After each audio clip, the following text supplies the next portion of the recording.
Welcome to SwitchCorner, my name is Alex and today we're taking a look at my favourite deals coming in under $10 or your local currency, and here I cover the US, Canada, UK, EU and Australia. I'm liking this week a lot, it's packed full of indies, so with that let's get started.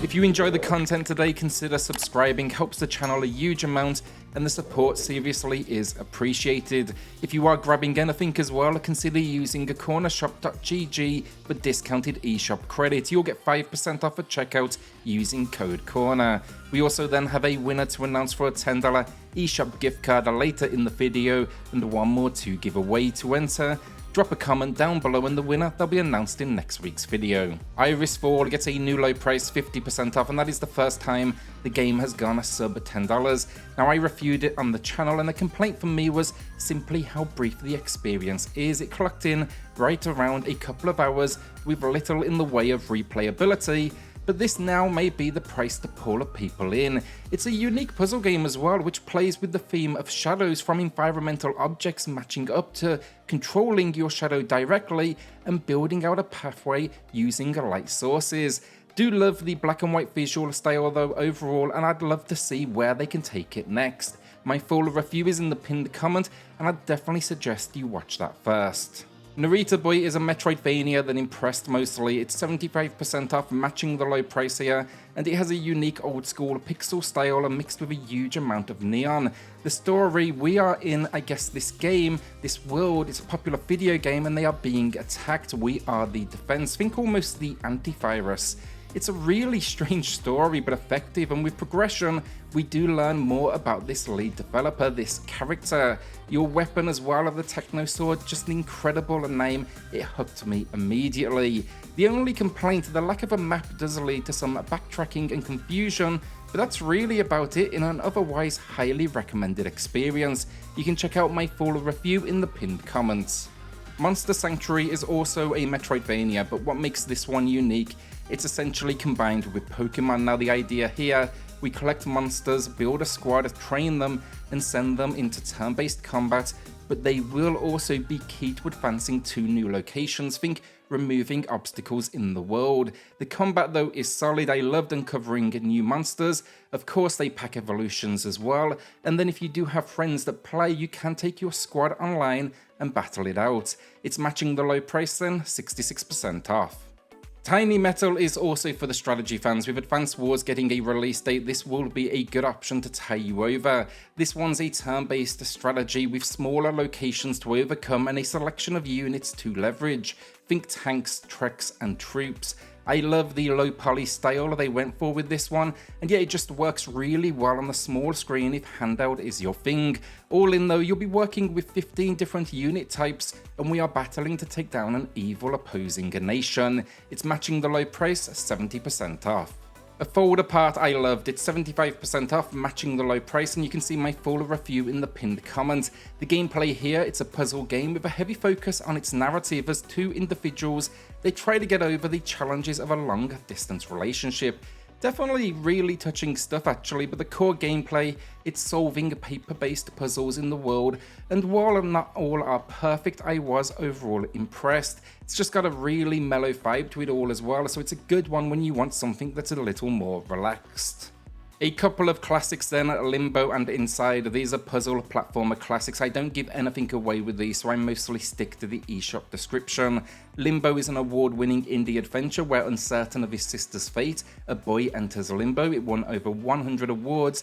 The black and white visuals are stunning and it's incredibly dark stuff with death at every action. This one, it's 80% off, matching the low.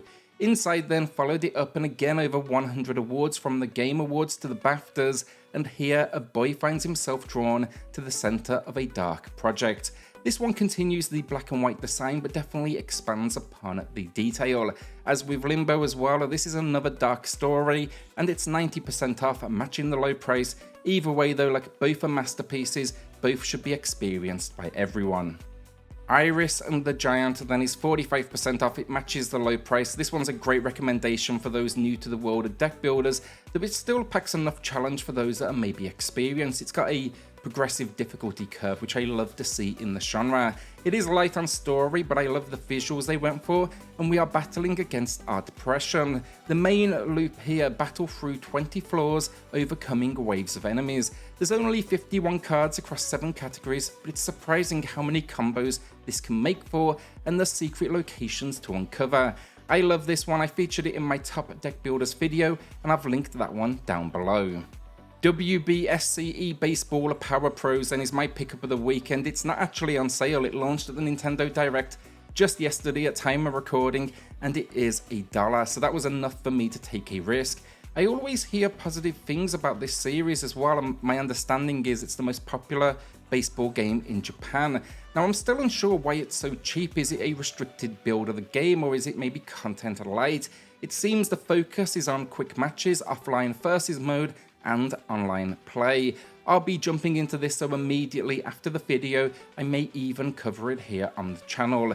It's live now though, and I doubt you'll ever see a sale on this because, well, it's already below the $1.99 restriction in the US, so I don't even know how that would work. As always then, this is my pickup, it is not a recommendation, rather maybe you'll want to join me for the ride. Godstrike then is 67% off, and I want to be transparent here. This game got a whole lot of negative coverage, but I personally enjoyed it, so I would suggest a review or two before you maybe dive in. Also know it's incredibly difficult, and it's one I go back to occasionally, but I'm still yet to overcome some of its more, I guess, impressive boss encounters. The game's design, it's boss rush, meaning only these boss battles, though you do have this, I guess, hub world where you can adapt buffers. But yeah, think here, isometric, multiple stages to each boss, and it's influenced by bullet hell gameplay. It's also worth knowing it has difficulty options, and I've been using the easy mode to learn and adapt to their incoming attack patterns. Let me know if you've beat this one though, it's definitely tough, and it's a new low price as well. The winner of the week then, it's going to David, who highlighted Slaps and Beans and of course the channel's 50,000 subscribers. Seriously appreciate the support from everyone, so thank you all so much. And then Slaps, great little beat 'em up, definitely worth a look. Drop me an email, David, to claim your code, and everyone else, drop a comment down below for your chance in next week's video. Max, the Curse of the Brotherhood then is 85% off, a new low price, and I haven't seen this in a while. I reviewed it years ago, which I'll be linking down below, when the channel was actually called The Gaming X. This was an older game that got a re-release for the Switch, but it is the perfect system for it because it leverages touchscreen controls in handheld, and that is by far the best way to play. The reason, you have an on-screen magic marker, which you will use to solve puzzles, even unlock new locations to navigate. Platforming, pretty traditional stuff on top of that overall. If you do want to play ducked, you can, but the pen will give it, I guess, a feeling of almost think a cursor on screen rather than being a natural extension of the controls. I called it above average in my review, but I know many out there loved it. Far Changing Tides then is our final game. It's 50% off, a new low price, and this one, it's an adventure game that has you traversing an oceanic world on a ship. Now the gameplay mixes things up. Ship controls are buttons that you must push. You can explore, whether that's going to be diving underwater or entering buildings, and often the ship will break down, so yeah, you're gonna have to kind of get it out of some bad situations. It's almost think a puzzle platformer with a very small dash of survival, though it's never challenging. The story then is wordless, so take your own meaning from it, but I love this world. The first game was fantastic as well. It looks visually stunning, and the soundtrack is just incredible. You can see my full review in the pinned comments. And that's the video down. Will you be adding anything to the library this week, or are you holding onto that cash? Let me know in the comments. With that then, a shout out to the patrons of the channel who are going above and beyond to support SwitchCorner. Helps more than you know, so thank you all so much. We even had a couple of new members this week, means a whole lot. With that, hit subscribe, join us here for reviews, deals daily, and I'll see you all on the next video. Thanks everyone.